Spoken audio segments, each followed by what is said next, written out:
Hello friends, आज मैं आप लोगों के लिए लेकर आई हूँ अघोई अष्टमी की पूजन विधि, जो कि जिसका व्रत जो है कल किया जाएगा। और मैंने लास्ट ईयर जो है व्रत स्टार्ट किया था अघोई अष्टमी का। और उससे पहले मैं बताऊँ, मेरी जो मम्मी है वो काफ़ी सालों से अघोई अष्टमी करती आई हैं। तो मैंने यूट्यूब पर जब मैं कल नेक्स्ट टाइम जब फर्स्ट टाइम मैं रखने वाली थी, तब मैंने यूट्यूब पे बहुत सारे वीडियो देखे थे अघोई अष्टमी के व्रत पूजन की विधि को लेकर। तब मेरा ये चैनल स्टार्ट नहीं हुआ था। तो वहाँ पर सब लोग अपनी अलग अलग विधि बता रहे थे, पूजन विधि। और भी हो सकता है कि सबके यहाँ पर कुछ अलग अलग तरीके से पूजन किया जाता है, लेकिन मैं आप लोगों के लिए आज वह पूजन विधि लेकर आई हूँ जो कि अघोई अष्टमी की किताब में दी गई है। क्या पूजन विधि है, क्या उज्जमन विधि है, किस तरीके से पूजा करनी चाहिए, तो उसके बारे में आज आपको दिखाती हूँ। तो चलिए मैं आपको पूरी बात दिखा देती हूँ। चलिए, ये देखिए फ्रेंड्स, इस तरीके की किताब आती है, करवा चौथ, अघोई आठे व दीपावली व्रत कथा। ठीक है, तो जो लोग भी फर्स्ट टाइम करवा चौथ का व्रत रखते हैं या अघोई अष्टमी करते हैं, है ना, तो इसमें क्या पूजन विधि होती है तो इस किताब में पूरी तरीके से लिखी हुई होती है। तो मैं आप लोगों को पूजन विधि बता देती हूँ जो कि इस किताब में लिखी हुई है। तो मैं उस हिसाब से ही अघोई अष्टमी का व्रत जो है करती हूँ। ठीक है, तो यहाँ पर आप देख सकते हैं अघोई आठे अष्टमी व्रत की पूजन विधि। तो देखिए यहाँ पे लिखा है, ये व्रत कार्तिक लगते ही अष्टमी को किया जाता है। जिस बार की दीपावली होती है, इसकी पहचान होती है जिस दिन अघोई अष्टमी होती है उसी दिन दीपावली होती है। जैसे कि अब थर्सडे को हमारी कल जो है अघोई अष्टमी है, तो नेक्स्ट थर्सडे को ही दीपावली होगी। ठीक है, तो इस व्रत को वही स्त्रियाँ करती हैं जिनके संतान होती है।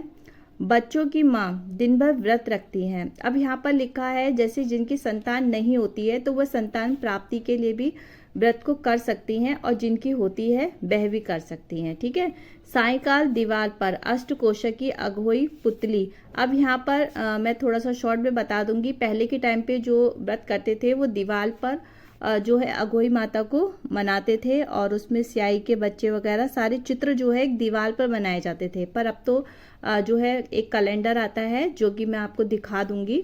इस तरीके का कैलेंडर आता है, उसको आप ले सकते हैं। जैसे कि करवा माता का आता है उसी तरीके से आता है। ठीक है, तो वहाँ पर बताया है दीवार पर लगाएं, और इसका पूजन का सूर्यास्त के बाद, जब इसका जो पूजन होता है ना वो सूर्य अस्त होने के बाद होता है।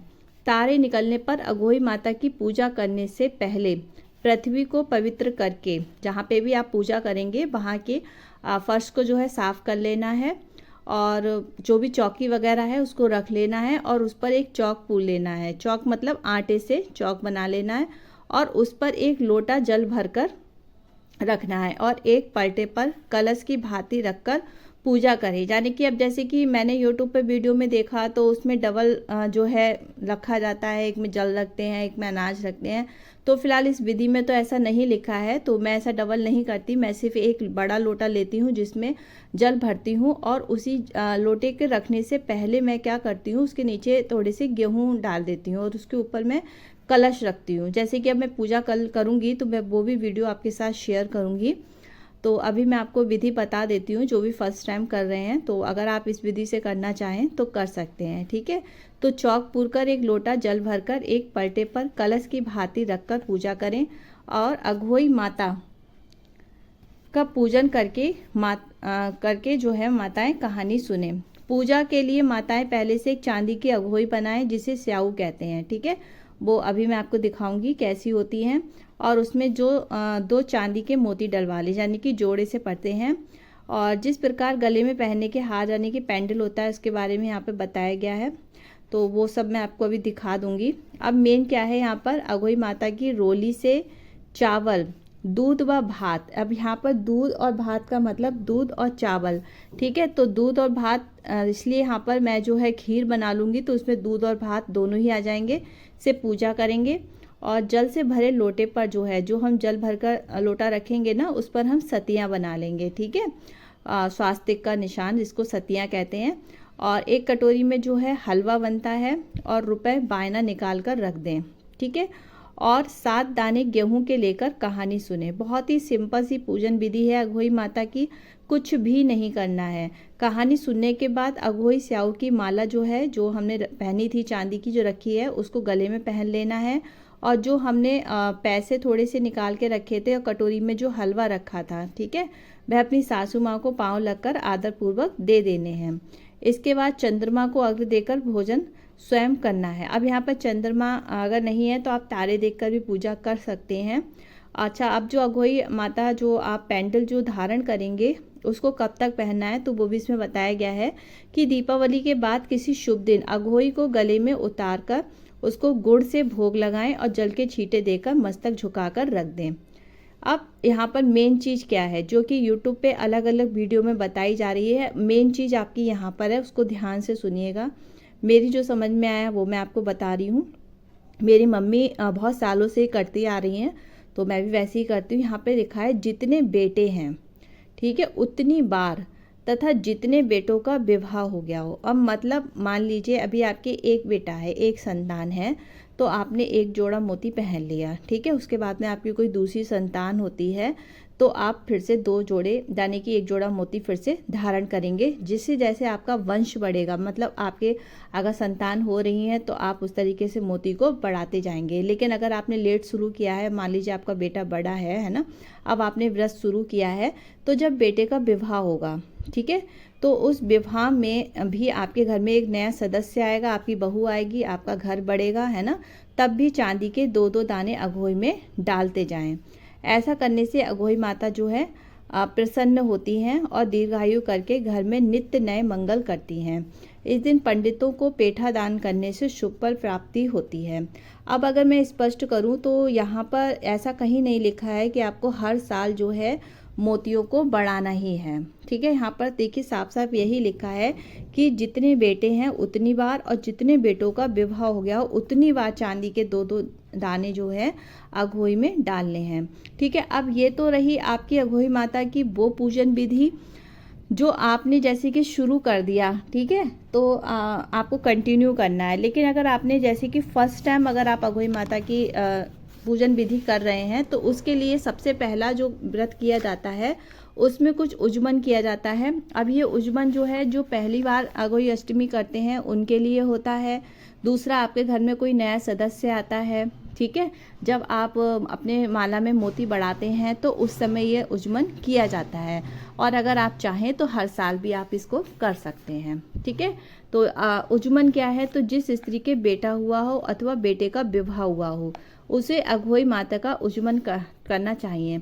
इसमें क्या किया जाता है, इसमें एक थाली में 7 जगह 4-4, यहाँ पे गलत शब्द गया है, यहाँ पे पूड़ियाँ हैं, ठीक है, पूरी रखकर उन पर थोड़ा थोड़ा सा हलवा रखना है और इसके साथ ही एक तेहल साड़ी यानी कि एक साड़ी, एक ब्लाउज और अपने सामर्थ्य के अनुसार कुछ रुपए रखकर थाली के चारों ओर हाथ फेरकर श्रद्धा पूर्वक अपनी सासू माँ के पांव लगकर ये सभी सामान सासू जी को दे देना है, ठीक है। तिहल तथा रुपए सासू जी अपने पास रख लें, हलवा पूरी बायना को बांट दें, ठीक है। बहन बेटी की यहाँ भी बायना भेजना चाहिए, ठीक है। तो ये था उज्जमन। तो ये उज्जमन अगर आप चाहें तो हर साल भी कर सकते हैं, लेकिन अगर आपके कोई संतान हुई है आपके घर में, आपके परिवार में, जैसे कि आपका वंश बढ़ा है आपसे रिलेटेड, है ना, या फिर आपके बेटे का विवाह हुआ है, तब तो ये आपको उज्जमन करना ही करना है। वरना आपकी सिंपल सी विधि है, आपको मैंने बता दी है। अगर आपको ये विधि सही लग रही है तो आप इस तरीके से कर सकते हैं, या फिर आपके घर में जैसे भी अगर किसी ने व्रत किया है और जिस तरीके से करते आ रहे हैं तो आप उस तरीके से भी कर सकते हैं, ठीक है। तो चलिए अब मैं आपको अघोई अष्टमी का लॉकेट और मोती दिखा देती हूँ कि किस तरीके के होते हैं। तो आप लोगों ने पूजन विधि देख ही ली है, अब मैं आपको दिखाती हूँ कि अघोई माता का लॉकेट कैसा है। आप अपने हिसाब से छोटा या बड़ा ले सकते हैं। तो मैं तो भाई ये इस तरीके का लॉकेट लेकर आई थी, आपको दिखाती हूँ मैं, एक मिनट। ये देखिए, ये इससे थोड़ा सा बड़ा भी आता है पर आई थिंक ये ठीक है। तो अभी मैंने नेक्स्ट टाइम फर्स्ट टाइम डाला था। अब आपको मैं एक चीज़ बताती हूँ, वो आप ध्यान से सुनिएगा। आप जो इसका जो धागा होगा ना ये पहनने का, ये आप कलावा लीजिएगा और इस कलावे को बहुत मोटा करके ना बट लीजिएगा, सिंगल मत लीजिएगा, क्योंकि जैसे जैसे मोती बढ़ेंगे ना तो इसमें वजन होता जाएगा। ठीक है, और इसको ना काफ़ी लंबा रखिएगा, क्योंकि इसको हम बार बार चेंज नहीं कर सकते हैं, इसमें हम मोती बढ़ाते जाएंगे सब समय समय पर। तो ये हमारी बढ़ती चली जाएगी और इसमें वेट भी होगा। तो इसको आप एक्स्ट्रा करके, जैसे कि मेरा काफ़ी लंबा है, मैंने यहाँ पर इसको मोड़ दिया है और इसको जितना मैं पहनती हूँ तो ये करीब मेरे यहाँ तक आ जाता है। ठीक है, और इसमें जब भी आप मोती बढ़ाएंगे तो जोड़े से मोती बढ़ेंगे, सिंगल मोती नहीं बढ़ना है। तो आप दो जिस तरीके के मोती लेकर आएंगे तो एक इस साइड में डालना है, एक इस साइड में डालना है। अब जैसे कि पूजा विधि जो भी बुक में लिखी थी कि जैसे कि किसी की संतान होती है, प्राप्ति होती है, वंश बढ़ता है, परिवार में शादी होती है, तब आपको ये मोती जो है 2 मोती बढ़ाने हैं। तो एक इस साइड में, एक इस साइड में, इसका इक्वल रहेगा ये। तो आप इस तरीके से, और इसको फिर आपको पूजा करके इसको धारण कर लेना है। और इस पे आप देख सकते हैं, इस पे जो है स्याऊ माता यानी कि गौ माता और उनके बच्चे बने हुए हैं। और कल उनके लिए भी प्रसाद निकाल दीजिएगा। अगर आपकी कॉलोनी में, आपके घर के आसपास कहीं पर भी गौ माता आती हैं तो उनको ज़रूर भोजन कराइएगा, उनको प्रसाद दीजिएगा और बस इनसे रक्षा मांगिएगा। कल आप जब कथा पढ़ेंगे पूरी, तो आप मुझे कमेंट में बताइएगा। अगर आप चाहते हैं तो मैं इसकी कथा भी कल पूजा करूँगी, तो मैं आपके साथ शेयर करूँगी। तो अगर आपको वीडियो अच्छा लगा हो तो प्लीज़ मुझे कमेंट करके ज़रूर बताइएगा कि आप इस तरीके की पूजा आपके घर में होती है या फिर मैंने ही कुछ अलग बता दिया है, क्योंकि यूट्यूब पे मैंने इस तरीके की कोई भी पूजन विधि नहीं देखी, वहाँ पर सब अलग ही बता रहे थे। तो आपके घर में आपको जैसा सही लगे वैसा करिएगा। ठीक है, और वीडियो अच्छा लगा हो तो प्लीज़ लाइक करिएगा, चैनल को सब्सक्राइब जरूर करिएगा, कमेंट में बताइएगा कि कैसा लगा। चलिए, बाय बाय।